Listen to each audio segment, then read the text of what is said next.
and welcome to The Right Side, the show where we talk about today's news, views, and trends, as well as opinions from an admittedly conservative perspective. I'm your host, Chris Pareja, and I'm looking forward to going right after the third rail, sticking our tongue into it, and seeing what we can get as far as a charge with our upcoming guest, Trevor Loudon. He's the author of The Enemies Within. We'll be talking a little bit about socialism, communism, the folks that have infiltrated our government, and why it matters anyway. Trevor, thanks for joining us. Great to be here, Chris. Thanks for having me on. And so tell us a little bit. You've had quite a long walk to get to this part of the country. Where are you normally based? Look, I'm from Christchurch, New Zealand, and I grew up with all the values that one would grow up with in New Zealand, a socialist from birth. And I converted later in life, and now I'm here. And so Christchurch, New Zealand, and you're making a living right now poking U.S. politicians in the eye. What got you interested in doing that? Look, it goes way back into the 80s. But in 1984, my country elected a socialist Labour government. One of the very first things they did was to ban nuclear warships from our harbours. Now, that was instigated by the New Zealand peace movement, and that destroyed the Australia, New Zealand, United States military alliance, ANZUS, killed it stone cold dead. Now, this was a country that had been saved by America in World War II.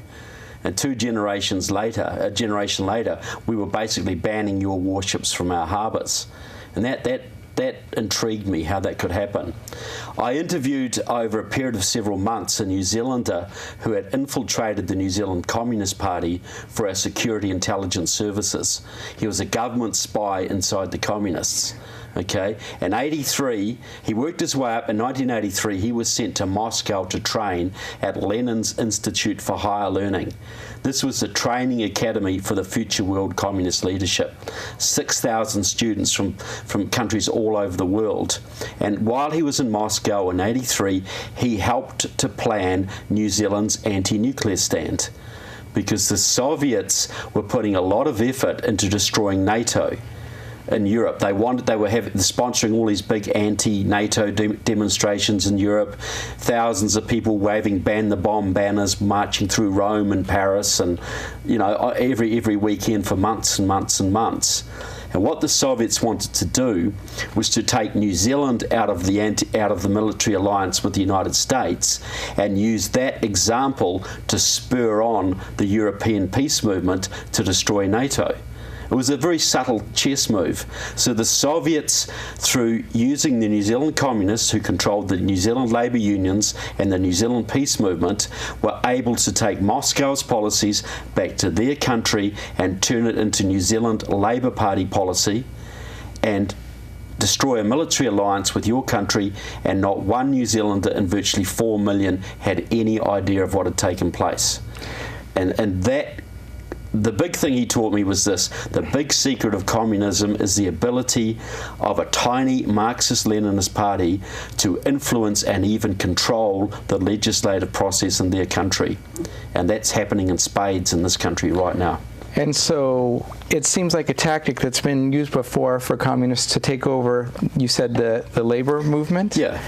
And did they use environmentalists back then along with peace movements? Look, certainly, organisations like Greenpeace were heavily infiltrated by Marxists. But see, what happened the big thing happened in the United States in 1995. Because before that time, your AFL-CIO, your main union body, was controlled by hardcore anti-communists like Lane Kirkland and George Meany. But in 1995, Democratic Socialists of America, your largest Marxist group, a Gramsciist communist organisation, they took over the AFL-CIO that year. They got rid of Lane Kirkland and they put their member John Sweeney in as president. And from that vantage point, they took over the Democratic Party. Because if you think about it, there's hardly a Democrat at any level in your country, an elected official, who doesn't owe his job to the labour unions. Mm-hmm. So by the Marxists taking over the labour unions, they were able to dictate policy to the Democratic Party. That's why the Democrats have gone so far to the left in the last 15 years, and all the moderates and centrist Democrats like Joe Lieberman from Connecticut have been purged. Mm-hmm. Basically, the Marxists, 20,000 Marxists in this country are controlling the policies of the Democratic Party and the direction of the Democratic Party, and all those poor Democrats who still think they're voting for Harry Truman and JFK have no idea what's happened to them. So our friends that might be union members or they might be rank-and-file Democrats often have no idea whatsoever that they are being run by this leftist regime. No, they're being totally scammed, and I'll give you a great example. You think about it, 20 years ago, the AFL-CIO was leading the charge against illegal immigration in this country. They were constantly lobbying Congress to increase penalties on any employer caught employing illegal immigrants, because they saw that illegal immigrants were unfair competition for union members, right? Very logical, you know. Illegals drive wages and conditions down. Cesar Chavez would agree. Cesar Chavez would agree. Now who's leading the charge to legalise illegal immigrants? It's the unions, the AFL-CIO, because it's not that the principles have changed in 20 years. It's the fact that before 1995. That the unions were there to support the interests of their members. After 1995, they were there to promote socialist revolution. The Marxists took over the unions, and they want to flood the country with illegal immigrants, make them citizenship, give them voting rights, and give the Democrats 8, 10, 12 million more votes, and turn this country into a one-party state. That's why they're doing it, and they're selling out their own union members right now, taking their money and selling them out because the revolution comes first. And California has already gotten this concept pretty strongly. It started here. It started under... See, Bert Corona was a big Communist Party member in LA in the 1960s. He started the immigrants' rights movement. He was also a Democrat. He set up the Viva Kennedy clubs, the first organised effort to bring Latinos into the Democratic Party. But he also trained hundreds of disciples to carry on his work, and 3 of them are very prominent today. One of them was Antonio Villagrosa, who was until recently the mayor of Los Angeles. He turned LA he was a Marxist. He turned LA into a sanctuary city. He forbade the LAPD from enforcing immigration laws, and the illegals flooded in. Another member of this group is Gil Cedillo, who was until recently the head of the California State Senate, a Communist Party supporter, a disciple of Corona's. He got the DREAM Act pushed through in California a couple of years ago, which gave all sorts of so-called rights to the children of undocumented workers. But the third member of this group, another Marxist, the most powerful woman in California in my opinion, that's Maria Elena Durazo, the head of the California AFL-CIO.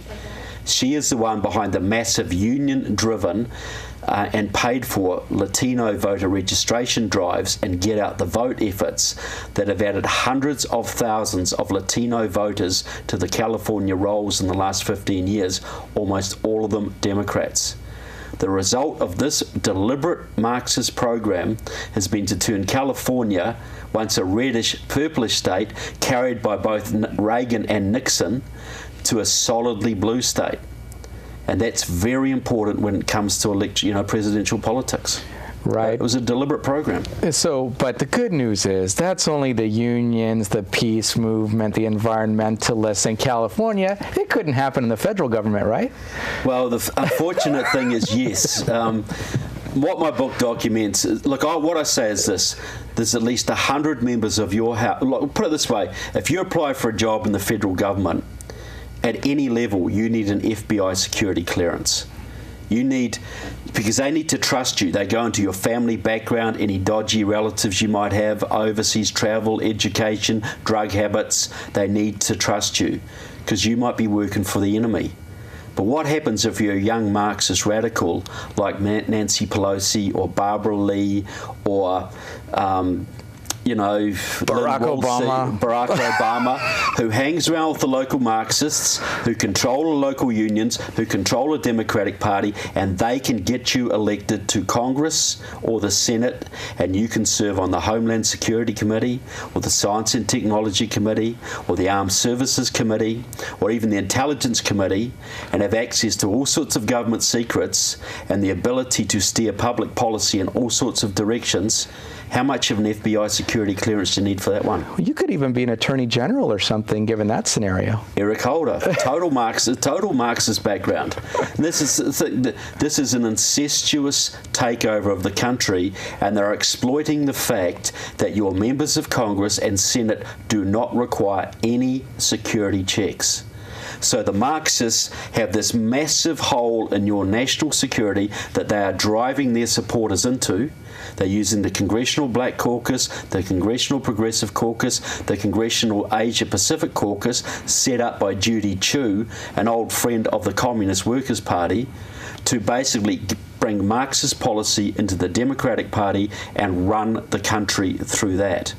So I say this, there's at least 100 members of your House and 20 members of your Senate who wouldn't get a basic security clearance to clean the toilets at any military base in your country, and neither would your president. And you'd have to be very naive to think your enemies are not taking advantage of that. So the automatic assumption or the rebuttal from our friends who consider themselves left of center I could see Facebook lighting up already with, you're just a racist, what do you know, you're from New Zealand anyway, and please stop name calling, you're calling people communists and socialists and Marxists, that's just name calling. Well, why do you have to do that kind of thing? Well, if somebody self-identifies as a Democrat, is it okay to call them a Democrat? Is that name calling? No. So if somebody hangs around with Marxists, attends Marxist conferences, promotes Marxist policy, writes for Marxist newspapers, and then stands for Congress, is it legitimate to call them a Marxist sympathizer? Or if they're members of the Democratic Socialists of America or blatantly the Communist Party? Yeah. Look, as I say, my book's 700 pages long, 80 pages of that's footnotes. I've spent 5 years in obscure libraries all over your country, in San Francisco and Washington State, going through communist archives to find the evidence I've got. I don't call a single person a communist or a socialist who I cannot amply demonstrate with screenshots, documentary evidence, etc. The fact is this: your enemies, after they took over the unions, they decided to take over your Congress because you had a massive hole in your national security, no security checks. The greatest prize in the world is the federal government of the United States. If you control that, you control the direction of the world. Do you think your enemies in Iran and China and Cuba are so stupid and lazy that they would not take advantage of that? Sounds like you've got a couple of other books coming if you're going to highlight those. I've got many more books coming, many more. Because there are also infiltrations underfoot from some of those countries that you've outlined as well. But so tell me, I mean, communism's popular in other parts of the world, or at least it thrives there, whether it's popular or not, or whether it's good for anybody. Who cares if a few communists get in? What harm could it do?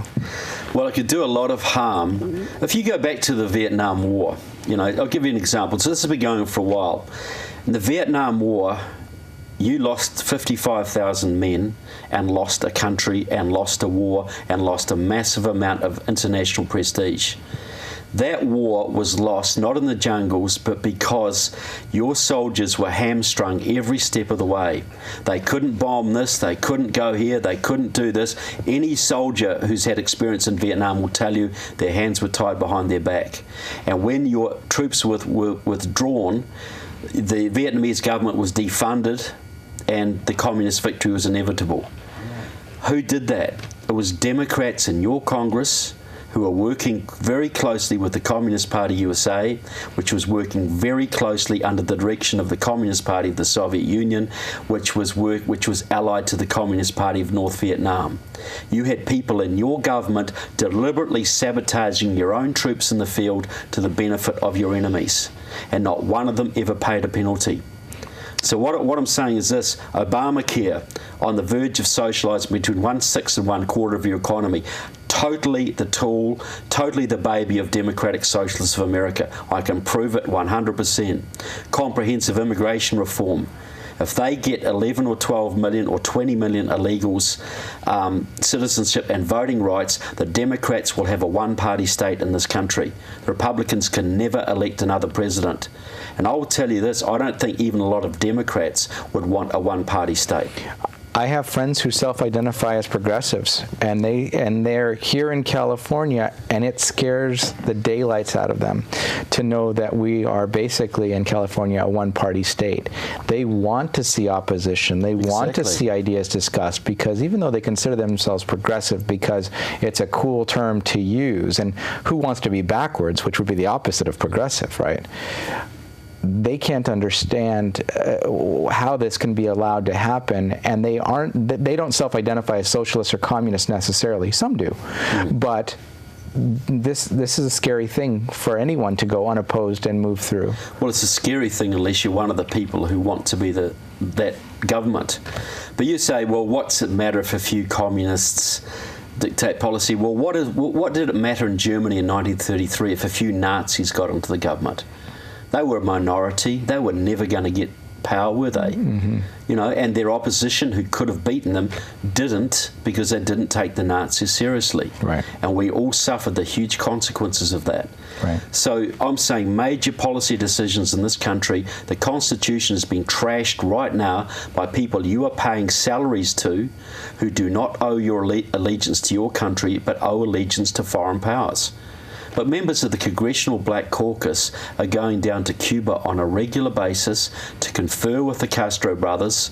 I quote Raul Castro in my book, boasting about this, how they talk to him, how they're going to change policies in your government to ease trade and travel restrictions on Cuba.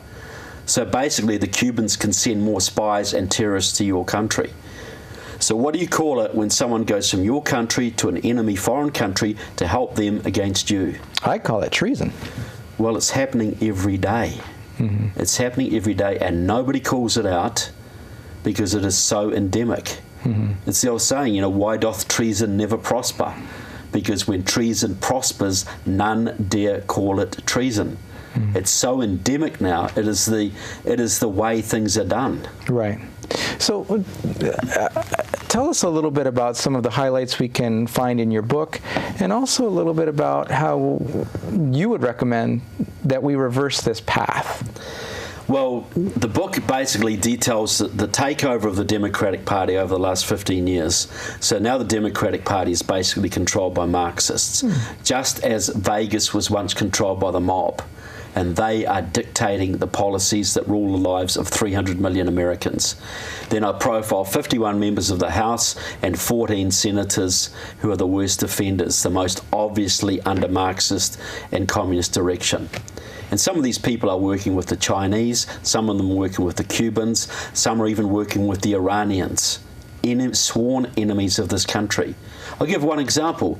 John Conyers, the man in Congress, long-time head of the Judiciary Committee, the body that writes the laws in America and the body that oversees the Federal Bureau of Investigation and grants the budget to the Federal Bureau of Investigation. Now, John Conyers has a 50-year history with the Communist Party USA, 40 years with Democratic Socialists of America, and is even closely associated with the Workers' World Party, which is a pro-North Korean, pro-Iranian outfit. Now, this guy is a total Marxist. He's an enemy of the United States, but the FBI has to go to him to get its budget.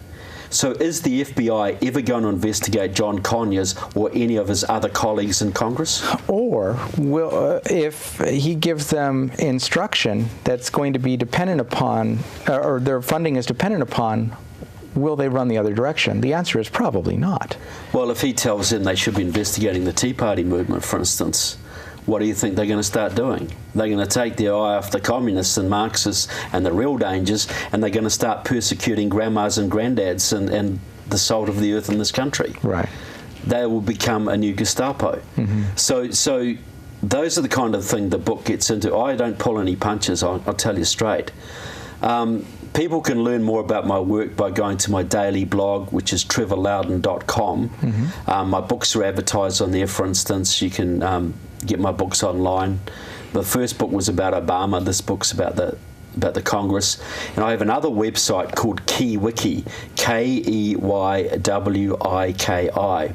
and that is like a Wikipedia. It profiles 64,000 American leftists, communists, Marxists, radicals, from the street level right up to the White House and every step in between. You know, the leading leftist organizations, a whole bunch of your members of Congress, a whole bunch of your senators, Obama, George Soros, right down to the street level radicals. And some of them become big time, like Van Jones was a San Francisco street level radical who became a top advisor to the Obama administration. And you know, I will take some credit there. I exposed him for his communist background, and Glenn Beck got him kicked out of the White House. So this is a pretty deep problem. So we've just got a few minutes left. How would you fix it? What can citizens do? Well, I don't want to seem partisan here, but you got to look at this. The Democrats are now controlled by the Marxists. The Republican Party is controlled by progressives, rhinos who really don't believe in much, and a growing Tea Party conservative insurgency. The real battle for the future of this country is the battle for the Republican Party. Because if the Ted Cruzes and the Rand Pauls get ahead and take over that party, they can take out the Democrats and restore the Constitution and restore the economy and do the things that need to be done, the hardcore actions. If they don't, if the old guard, the John Boehners and Karl Roves have their way, basically the Democrats will become the permanent governing majority in this country, and they will be controlled by the Marxists and the communists. So really what I'm saying is people have got to support those efforts to restore the Republican Party to its conservative roots and get the Republicans to take over the Senate, hold the House, and get the presidency, and then start gutting the federal government. Absolutely gutting it. Bringing it back, as Grover Norquist says, to the size where it could be strangled in a bathtub. You know, that's the only thing that's going to save America right now, because the government is so out of control. And so when you're saying conservatives, et cetera, you're not necessarily talking about conservative on the social issue side. You're just talking about the smaller government, sane spending, the local control elements. The big issues are the Constitution, fiscal responsibility, strong national defense, and education. Those, if you can fix all of those, I'm not really here to worry about marijuana law reform or all the big social issues that people get caught up on. We're fighting a war for the future of this country, and if America goes down, every Western country is going to go afterwards. Right. Don't think you can bug out to New Zealand. If you go down, the Chinese will have us in a heartbeat. Russians will have Europe. Iran will have the Middle East. Most of Latin America is already communist. Most of Africa is under Chinese control. There is nowhere to run. So the real battle for freedom right now has been fought in America. Well, so again, I need your website and your blog so people can find out more. Okay, the daily blog is trevorloudon.com. Loudon is Loudon. The website is KeyWiki, the big database website is KeyWiki, KEYWIKI. Well, Trevor, thank you for joining us and educating us. You've educated Californians on probably more than they know about what's happening in California, so thank you. And if you hold on for just a moment, we'll be right back after a word from our underwriter, the Conservative Forum.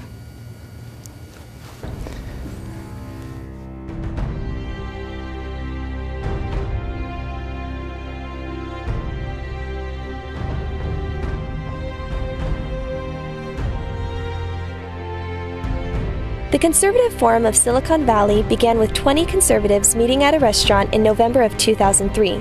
Our mission is to promote the principles of American liberty through education. By 2012, we had grown to over 600 paid members. Our monthly meetings feature well-known and prestigious conservative speakers addressing issues that are critical to our country's very survival. This includes speakers like Victor Davis Hanson, Andrew Breitbart, David Horowitz, and many others. In addition to our monthly meetings, we sponsor a conservative local cable access TV show, The Right Side, covering today's topics. Our Constitution discussion group not only teaches the Constitution, but started our annual essay contest that awards 2 $1,000 scholarships to local high school seniors. We are a virtual clearinghouse for grassroots organizations by providing them with table space at no charge in our exhibit area. There are typically a dozen groups represented. If you are like-minded, join us at our next meeting and become motivated and empowered. Liberty, made in America. And welcome back to the right side. That was a word from our underwriters, the Conservative Forum. And while we appreciate tremendously them making this show possible, what they're really best known for is their speaker series. And the reason we were able to have Trevor on the show this evening is because he'll be speaking later tonight at 7 o'clock at 432 Stearland Road, right here in Mountain View, at the IFES Portuguese Hall for the Conservative Forum this month. Coming speakers include August 5th. We'll have a speaker from the Gun Owners of America speaking about the Second Amendment. In September, Mark Mix, president of the National Right to Work, will be speaking. In October 7th, I'm sure it's going to be a hot night conversation-wise. Pam Geller will be there. She's a blogger and commentator on Islam, and that is considered a special event. If you have additional questions about the content and programming at the Conservative Forum, you can find information at theconservativeforum.com. And in closing tonight, I just wanted to highlight that what Trevor's talking about is heavily researched, and as he mentioned, 80 of the 700 pages in his book are footnotes proving where he got the information, and this is from the sources themselves. I do encourage you to learn more about him, to learn more on his blog and at his website, because really, if our government is indeed being infiltrated, if it is a situation where we have major national security loopholes, we need to figure out as a country how to fix those, how to reverse the trend, and how to restore our control of our country. Again, this has been The Right Side. I've been your host, Chris Pareja, and I look forward to seeing you again on the show or in person sometime soon. Have a great night.